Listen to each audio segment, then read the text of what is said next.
네, 여러분들께서 아마도 7대 불가사의에 대해서 한 번쯤은 들어보신 적이 있으실 겁니다. 7대 불가사의란 무엇이냐면 이제 어떤 건축물을 두고 하는 말입니다. 어떤 건축물을 두고 하는 말인데 사람들이 어떠한 건축물을 보고는 이게 어떻게 만들어졌을지 궁금증을 자아내게 하는 건축물, 그것들을 두고 하는 말입니다. 쉽게 얘기해서 그 건축물을 만드는 방식이 수수께끼로 남아있는 것들을 이야기하는 것이죠. 그래서 여기에는 피라미드나 스톤헨지와 같은 건축물들이 여기에 들어간다라고 할 수 있습니다.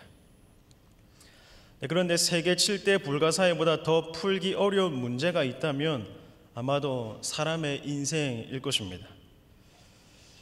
7대 불가사의도 그 당시 사람들이 나름대로 그들의 지혜를 모아서 건축했다고 할 수 있을 것입니다. 그 당시 나름대로의 설계도에 따라 건축하면 아름다운 결과물이 나올 수 있을 것이다, 그렇게 생각할 수도 있을 것입니다. 그러나 사람의 인생은 그렇지 않다는 것입니다. 동일한 부모 밑에서 자란 자녀들조차도 성격도 식성도 그들의 인생도 제각각인 것을 우리가 얼마나 보게 됩니까? 저에게도 여동생이 하나 있는데 얼굴만 비슷하지 모든 것이 다릅니다.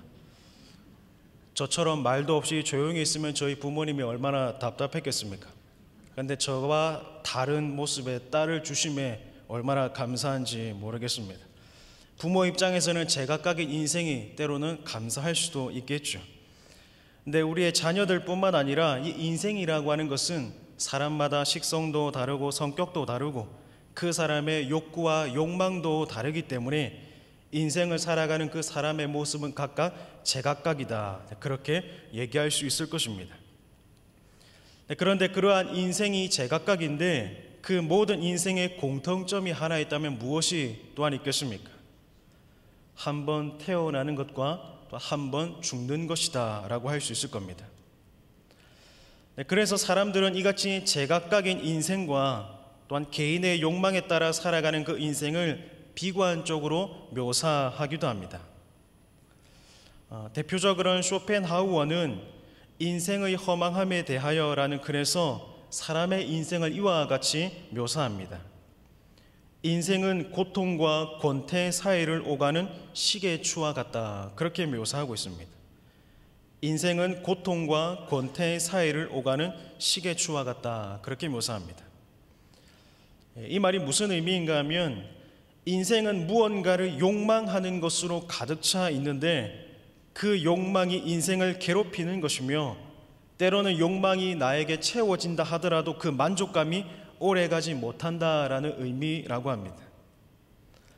그만큼 인생을 사는 사람도 누군가의 인생을 바라볼 때에 비관적으로 본다라는 것입니다.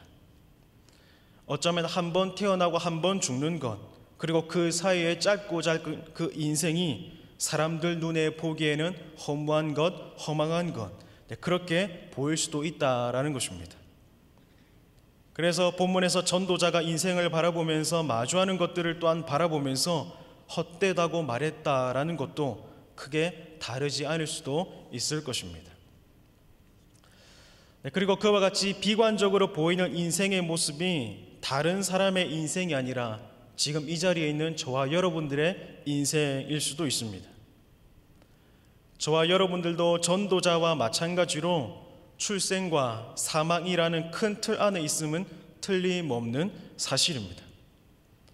또한 그 안에서 자신의 생각과 가치에 따라 제각각으로 인생을 살아가기 때문에 사람들이 볼 때에는 출생과 죽음 사이에서 자신의 욕구에 따라 사는 우리 그리스도인들의 인생조차도 비관적으로 볼 수 있다라는 것입니다. 그래서 사람들은 그런 인생에서 허무함과 헛됨을 느낀다라는 겁니다.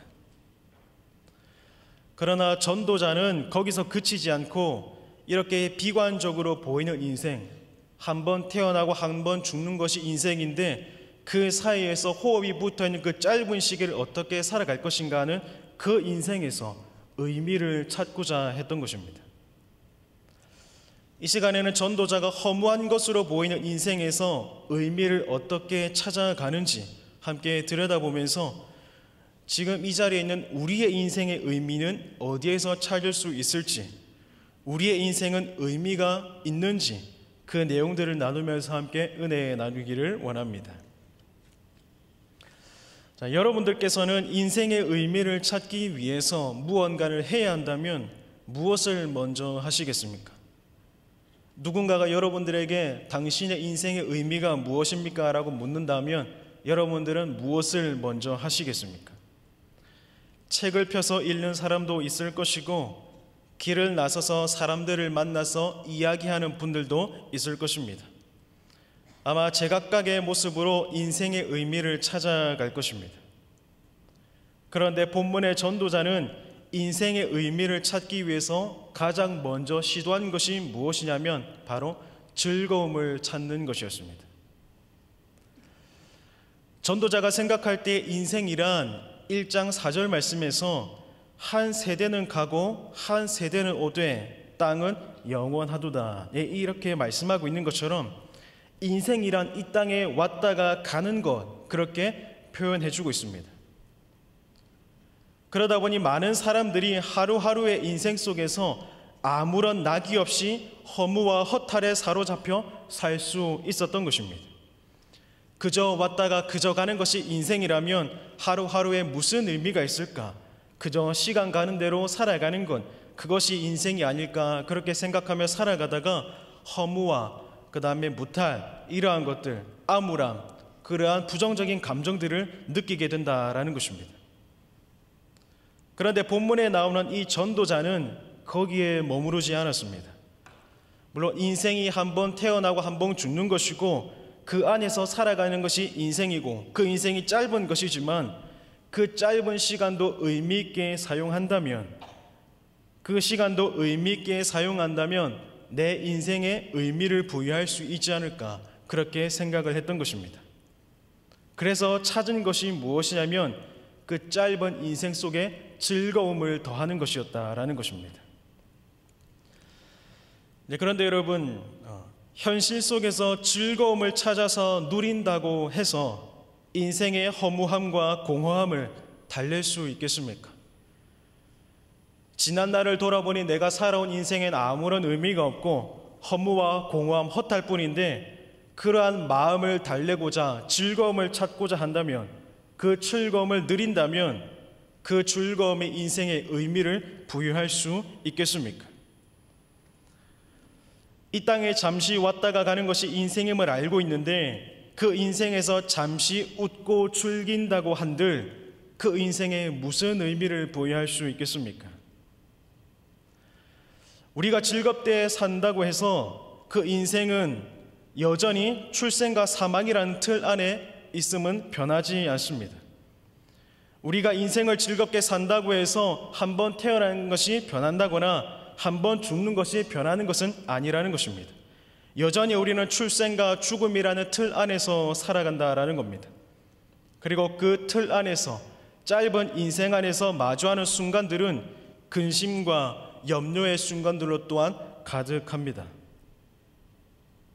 그래서 전도자가 2절 말미에서 무엇이라고 고백하고 있습니까? 이것이 무슨 소용이 있는가 하였노라. 즐거움을 통해서 인생의 의미를 부여하려 해보았지만 이것조차 의미 없었다라는 것입니다. 내 짧은 인생, 여기에 즐거움을 더해서 이렇게 사는 것이 바로 인생이야 라고 얘기하고 싶었지만 그것이 전혀 의미가 없었다라는 것입니다. 이렇게 인생이 허무해서 그 의미를 찾아보려고 즐거움을 쫓아보았지만 이것조차 의미 없다는 사실을 깨달았을 때 전도자는 심각한 허무함에 또다시 빠져들었을 겁니다. 그러나 거기서 그치지 않고 한 걸음 더 나아가 보는데 이때 전도자가 인생의 의미를 부여하고자 선택한 것이 무엇이냐면 술이었습니다. 오늘 본문 3절 상반절을 보면 말씀은 이렇게 기록하고 있습니다. 내가 내 마음으로 깊이 생각하기를 내가 어떻게 하여야 내 마음을 지혜로 다스리면서 술로 내 육신을 즐겁게 할까라고 말입니다. 허무한 인생의 의미를 부여하고자 자신의 지혜를 사용해 보는데 그때 떠오르는 것이 무엇이었습니까? 바로 술이었습니다. 여러분, 여기서 전도자가 왜 술을 선택했던 것일까요? 인생의 의미를 찾고자 했는데 왜 술을 선택한 것일까요? 술과 즐거움에 어떤 연관 관계가 있을까요? 술에 취하면 어떻게 됩니까? 현실을 망각하게 됩니다. 술은 사람을 취하게 만들어서 현실을 잠시 잊게 만들어줍니다. 전도자가 즐거움을 위해서 또 인생의 의미를 부여하기 위해서 술을 선택한 이유가 바로 이것입니다. 아무리 생각해도 출생과 사망 사이에 놓여있는 인생, 그 인생에는 근심과 염려가 가득한데 이런 인생의 즐거움을 가져다 주기 위해서는 현실에서 답을 찾는 것이 아니라 현실을 잊는 것이 답이다라고 생각했던 것입니다. 전도자가 처한 현실은 웃고만 살 수 없고 즐거움만 느끼며 살 수 없으니 잠시라도 현실을 잊게 하며 취함으로 웃게 만드는 술에 기댄다면 즐거움을 얻을 수 있지는 않을까? 그렇게 즐거움을 누린다면 내 삶의 가치를 부여할 수 있지 않을까? 그렇게 생각했던 것입니다. 그리고 그렇게 즐겁게 웃으며 산다면 그 웃음을 통해서 인생이란 바로 이렇게 웃어야 의미 있는 것이야 라고 말하고 싶었을 것입니다. 그런데 여러분, 매일매일 술에 취해서 미소를 짓는다고, 현실을 잊는다고, 웃는다고 즐겁게 살 수가 있겠습니까? 결코 그렇지 않습니다. 술로 순간의 즐거움은 얻을 수 있겠지만 그 술로 인생을 논할 수는 없었을 겁니다. 그래서 전도사가 자기 자신이 행했던 이러한 행동에 대해서 어떤 평가를 내리냐면 3절 말미에서 이와 같이 고백합니다. 내 어리석음을 꼭 붙잡아 둘까 하여, 이렇게 고백하고 있습니다. 자기 자신의 인생이 너무 허무해서 그 인생의 즐거움도 더해보려고 했고 그 즐거움도 가치가 없다고 느껴지자 술이라는 수단을 통해서 현실을 잊어보려고 했는데 그조차도 의미가 없었다라는 겁니다. 그렇게 해서라도 내 인생의 의미를 더하고 싶었지만 내 인생의 의미는 찾을 수 없었다. 즐거움을 선택하는 것, 술을 선택하는 것, 그것이 내 인생의 의미를 부여하지 못했다라고 고백하고 있는 것입니다. 그것이 어리석었다라고 고백하고 있습니다. 사랑하는 우리 성도 여러분, 인생의 즐거움을 추구하려 했던 전도자가 웃음조차도, 즐거움조차도 헛되다고 이야기하는 모습을 보면서 어떤 생각이 드십니까?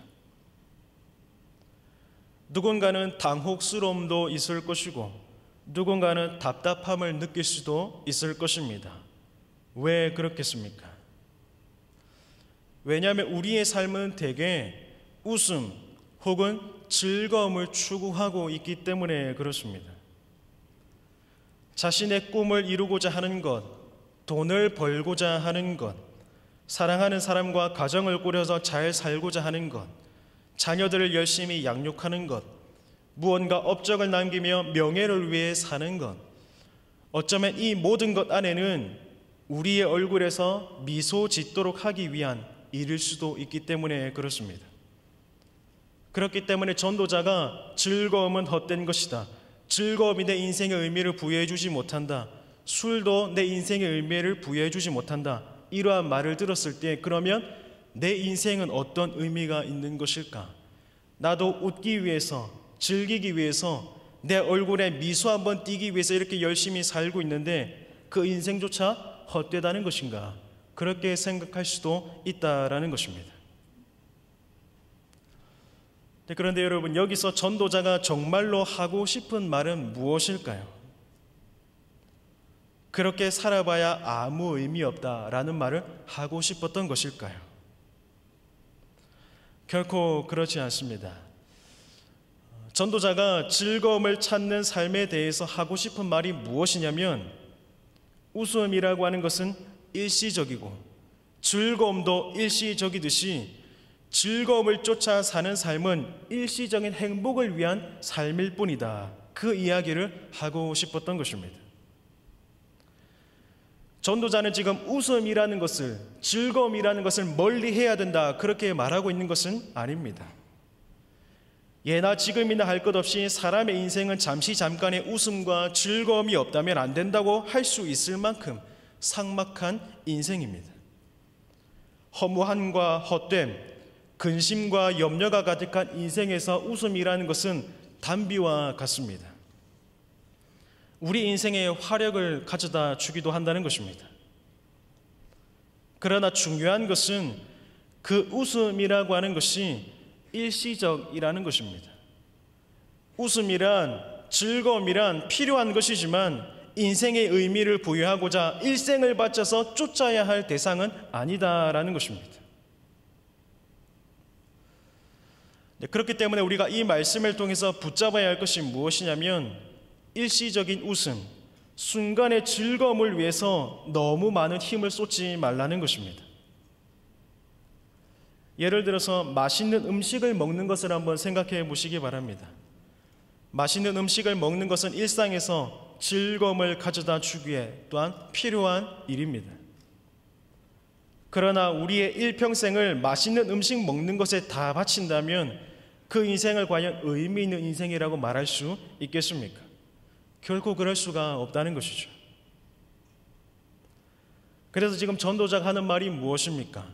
잠시 잠깐의 즐거움에 목숨을 걸지 말라, 그 이야기를 하고 있는 것입니다.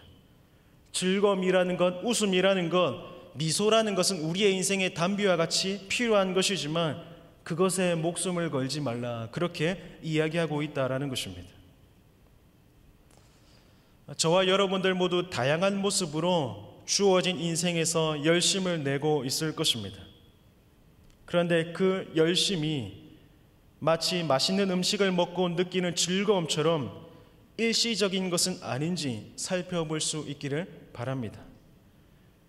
내가 이렇게 열심히 살고 내가 이렇게 수고하며 봉사하고 사는데 이 모든 헌신과 섬김과 내 꿈과 비전, 이 모든 것들이 잠시 잠깐의 웃음을 위해서 하고 있는 것은 아닐까, 그렇게 한번 생각해 볼 필요가 있다라는 것입니다.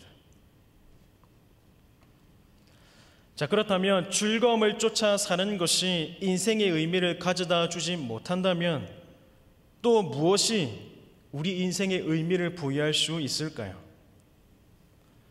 저와 여러분들은 여러 가지를 시도해 볼 수 있겠지만 전도자는 즐거움을 통해서 인생의 의미를 찾지 못하자 두 번째로 선택한 방법은 바로 자신의 욕구를 채우면서 인생의 의미를 찾고자 했던 것입니다. 오늘 보면 4절 상반절의 말씀을 보면 이렇게 말씀하고 있습니다. 나의 사업을 크게 하였노라. 이 말은 쉽게 얘기해서 자신의 욕구, 자신의 소유를 늘리고 채웠다는 의미입니다. 그 내용을 말씀을 통해서 계속해서 보면 전도자가 사업이라고 말하면서 했던 일들이 무엇이었습니까? 4절 말씀에서는 집을 짓고 포도원을 일구는 일이었습니다. 5절 말씀에서는 동산과 과수원을 만들고 과목을 심는 일이었습니다. 6절 말씀에서는 수목을 기르기 위해서 못을 파는 일이었습니다. 7절에서는 남녀노비들을 값을 주고 사는 일이었고 집에서 자기 자신을 섬길 종들도 두는 일이었습니다. 뿐만 아니라 소떼와 양떼를 소유하기도 하는 일이었습니다. 전도자는 4절부터 8절까지의 말씀을 통해서 이것도 소유하고 저것도 소유하였음을 계속해서 반복적으로 말하고 있습니다.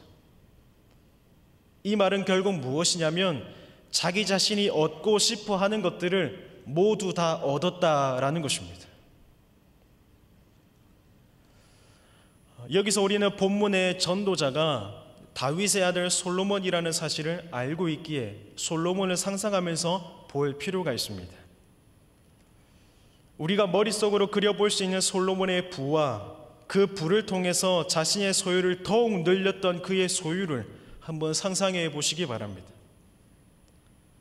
아마도 그가 짓고 만들고 일군 소유들은 우리의 상상 이상일지도 모릅니다. 그의 소유가 얼마나 많았냐면 그가 자신의 입으로 이렇게 말할 정도였습니다. 9절 말씀에서 이렇게 말하고 있습니다. 내가 이같이 창성하여 나보다 먼저 예루살렘에 있던 모든 자들보다 더 창성하니 내 지혜도 내게 여전하였도다. 여기서 솔로몬이 무엇이라고 말씀하고 있습니까? 창성하다라고 표현하고 있습니다. 이것을 다른 말로 쉽게 표현하자면 다른 모든 사람들보다 내가 우월했다, 그렇게 이야기하고 있는 겁니다. 이 말씀에서 알 수 있는 것처럼 솔로몬은 자신이 갖고 싶어하는 것들을 모두 다 얻었고 그 모든 것들이 우리의 상상을 초월할 만큼 엄청났다라는 것입니다. 즉 전도자는 앞서 말씀드린 것처럼 자신이 갖고 싶어하는 모든 것들을 가졌고 자신의 욕구를 현실 속에서 그대로 충족시켜 봤다라는 것입니다. 그렇다면 그런 전도자의 입에서 이러한 자기 자신의 행동과 결과에 대해서 어떤 평가를 내릴 수 있겠습니까? 현실 속에서 내가 갖고자 싶어하는 것들을 모든 것을 다 가졌고 누리고 싶어하는 것들을 모두 다 누렸는데 그런 자기 자신의 삶에 대해서 평가를 내린다면 어떻게 평가할 수 있겠습니까? 전도서 2장 11절 말씀에서 이렇게 말씀합니다. 그 후에 내가 생각해 본즉 내 손으로 한 모든 일과 내가 수고한 모든 것이 다 헛되어 바람을 잡는 것이며 해 아래에서 무익한 것이로다. 지금 전도자가 솔로몬이 무엇이라고 말씀하고 있습니까? 남들은 현실 속에서 채우지 못하는 것들을 솔로몬은 현실 속에서 그 욕구를 다 채워보았는데 그것이 자기 자신의 인생에 의미를 부여하지 못했다는 겁니다.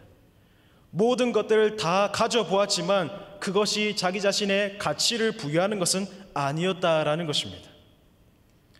자신의 욕구를 다 채우면서 사는 것이, 그렇게 사는 것이 답은 아니다라는 겁니다. 이렇게 살아도 내 인생에는 만족감이 없구나라는 것을 그때 깨달았다는 것입니다.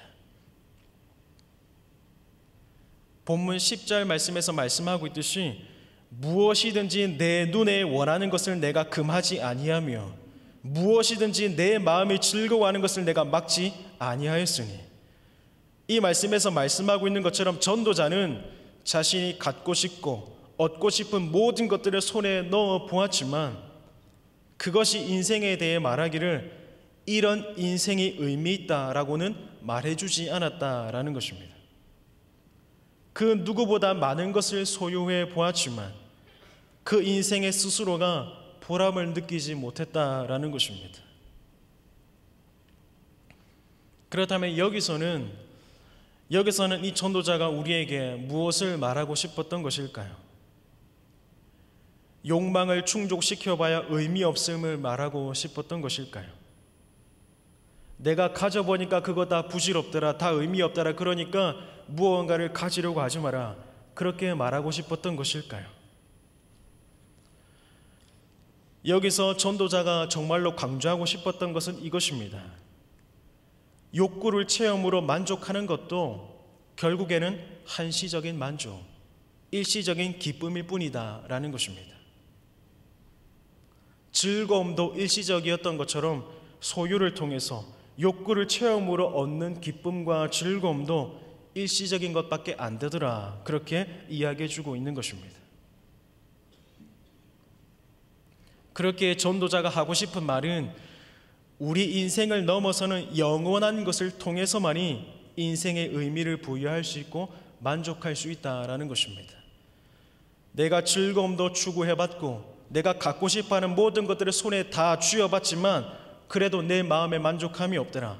그렇다면 이 세상 너머에 있는 것이 나를 만족해 하겠구나, 그 사실을 이때 깨달은 것입니다. 그런데 여러분, 지금 저와 여러분들의 모습은 어떻습니까?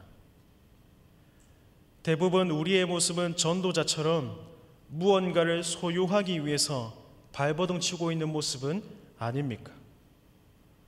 자본주의 사회 속에서, 그리고 사람의 삶에 필수적으로 필요한 것들을 소유하기 위해서 노동을 하고 그 대가를 얻고 또 필요하다고 생각되는 것과 소유하고 싶은 것들을 얻기 위해서 움직이는 것, 이것이 우리의 반복된 일상은 아닙니까? 오늘 본문에서 전도자는 이러한 삶을 죄악시하거나 멀리해야 한다, 그렇게 말하고 있는 것은 아닙니다. 인간의 삶에 필요한 것들은 당연히 소유해야 되겠죠. 인생의 웃음이나 즐거움도 때로는 필요한 것처럼 소유도 마찬가지라는 것입니다. 그러나 중요한 것은 무엇입니까? 욕구를 충족시키고 욕망을 실현하는 것에 인생을 다 건다는 것은 어리석은 일이다라는 것입니다. 그래서 우리는 인생의 의미를 나의 웃음이나 나의 욕구 충족을 위해 세상의 것들을 쫓는 것이 아니라 외부로부터, 세상 너머의 것으로부터 얻을 수 있다라는 것입니다. 그렇다면 그 방법은 무엇일까요? 이 세상에서 나를 만족시키지 못하고 이 세상이 내 삶의 의미를 부여하지 못하는데, 그렇다면 무엇이 내 삶의 의미를 부여하며 내 삶에 만족함을 줄 수 있을까요? 오늘 말씀에서 그 방법은 이렇게 설명해 주고 있습니다. 자기 자신에게 고정되어 있었던 시선을 자기 자신에게서 외부로 돌려라, 그렇게 이야기하고 있는 것입니다. 본문에서 전도자는 수수께끼 같은 인생의 의미를 찾고자 애를 썼었습니다. 그런데 무엇이냐면 인생의 의미를 찾고자 했으나 사실은 자기 만족을 추구하고 있었던 것입니다. 무슨 말이냐면 인생의 의미를 찾기 위해서는 인생을 만드신 분에게 묻고 답을 얻어야 하겠죠. 유한한 인생이 유한한 것들을 통하여서 인생의 의미를 찾는 것은 불가능한 일입니다. 왜냐하면 인생이란 누구로부터 왔기 때문입니까? 영원하신 하나님으로부터 왔기 때문이죠. 그래서 인생의 의미를 찾고자 했다면 영원하신 하나님께, 인생을 만드신 하나님께 질문해야 했지만 그렇지 못했다라는 겁니다. 본문 말씀을 잘 한번 살펴보십시오. 전도자가 오늘 본문에서 가장 많이 내뱉는 말이 무엇입니까? 바로 자기 자신을 지칭하는 표현들입니다. 내 마음에 내가 시험 삼아 내가 웃음에 관하여 말하기를, 내가 내 마음으로 내 마음을 나의 사업과 내가 나를 위하여 내가 이같이. 오늘 본문 속에는 온통 나 자신을 지칭하는 표현들로만 가득 차 있음을 보게 됩니다. 전도자는 본문에서 온통 자기 자신에게 집중하고 있으며 자기 자신의 경험을 통해서 인생의 의미를 찾고자 발버둥 쳤다라는 것입니다. 그러니 인생의 의미도 가치도 기쁨도 찾지 못했다라고 고백하는 것입니다. 방법이 잘못되었다라는 것이죠. 그런데 더 놀라운 것이 무엇이냐면 이렇게 자기 자신만 바라보았던 이 전도자가 그 당시에 가장 지혜로운 사람이었다라는 것이죠.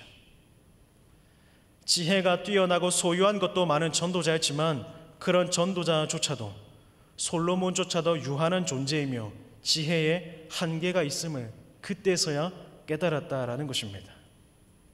그렇다면 저와 여러분들은 얼마나 더 헤매고 있겠습니까? 오늘 본문을 통해서 전도자는 결국 무엇을 말하고 싶었냐면 자기 만족을 통해서 인생의 의미를 찾는 것은 불가능한 일이다라는 것을 말하고 싶었습니다.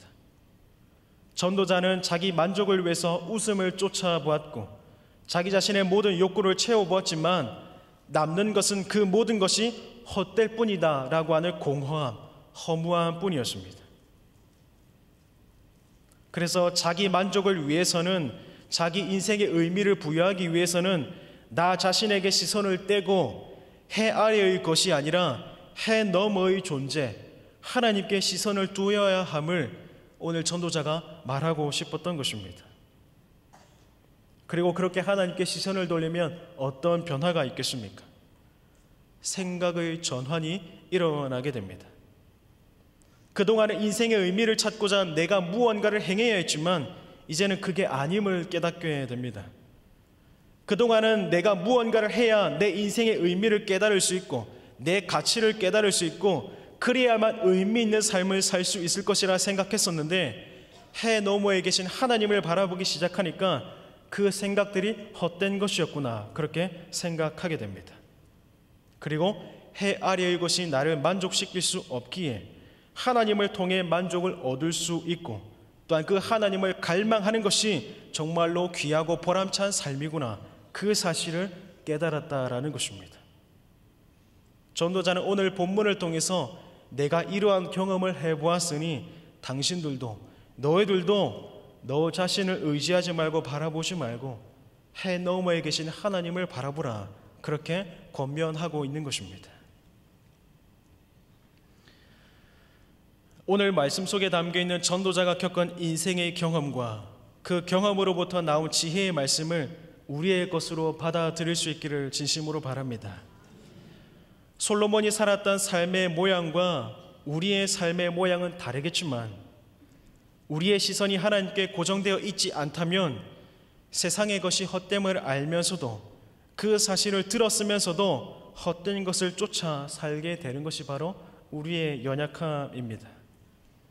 그러니 솔로몬이 가졌었고 누렸었던 인생의 부귀영화를 부러워하기보다는 그의 삶을 통해 그의 경험을 통해 우리에게 주신 말씀, 하나님을 바라보아라, 그 말씀을 붙잡을 수 있기를 바랍니다. 계속해서 말씀을 보면 전도자는 해 아래의 것이 헛되니 현실에서의 만족과 보람 있는 삶을 포기하라고 말씀하고 있는 것은 아닙니다. 오히려 전도자는 헛된 세상 속에서 보람 있는 일도 있다라고 가르쳐 주고 있습니다. 네, 그것을 두 가지로 정리해 볼 수 있는 그 첫 번째가 무엇이냐면 해 아래의 것이 헛됨을 인식하고 사는 것이 보람 있는 삶이다라고 이야기하는 것입니다. 세상에서 호흡하는 생명체들 중에서 한 번 태어나고 한 번 죽는다는 것을 사람만큼 잘 알고 사는 존재는 아마도 없을 것입니다. 사람들은 태어나서 자라고 또한 자라는 중에 세상을 떠나는 이들을 보면서 한 번 태어나서 한 번 죽는 것은 사람에게 정해진 이름을 또한 인식하게 됩니다. 그렇게 출생과 사망 사이의 짧은 시간을 살아내는 그 사람들의 모습은 참으로 다양합니다. 특히 세상 사람들은 이 땅에서의 삶이 전부인 것처럼 싸우고 빼앗고 빼앗기기도 하며 치열하게 삶을 살아갑니다.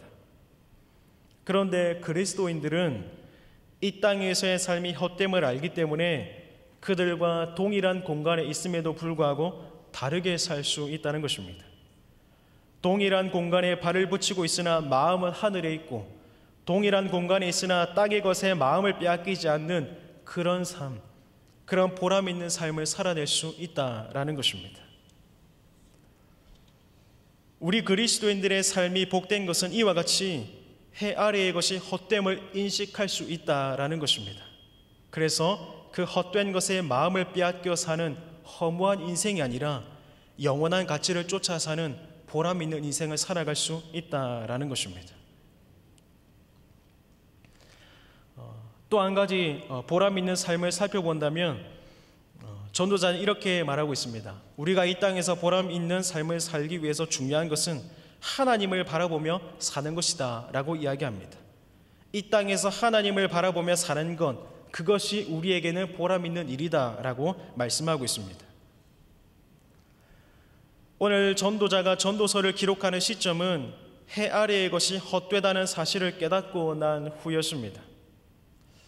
만약에 전도자가 해 아래의 것을 쫓아 사는 것이 여전히 낙이 되고 자기 만족이 되며 인생의 가치를 부여할 수 있는 것으로 생각했다면 오늘 본문에서 자신의 경험을 서술하면서 그 삶이 어리석다라고 이야기할 수 없었을 것입니다. 비록 이 전도자, 이 솔로몬은 상상할 수 없는 재물과 권력을 자기 만족을 위해서 사용하는 어리석음을 일으키기는 했지만 그 경험으로 다시 한번 하나님을 바라볼 수 있게 되었습니다. 그리고 자신의 입으로 이렇게 고백할 수 있었습니다. 11절 말씀입니다. 내 손으로 한 모든 일과 내가 수고한 모든 것이 다 헛되어 바람을 잡는 것이며 해 아래에서 무익한 것이로다. 이 땅에서 발붙이며 사는 우리들에게 하나님을 바라보며 사는 것보다 더 보람 있는 일이 무엇이 있겠습니까?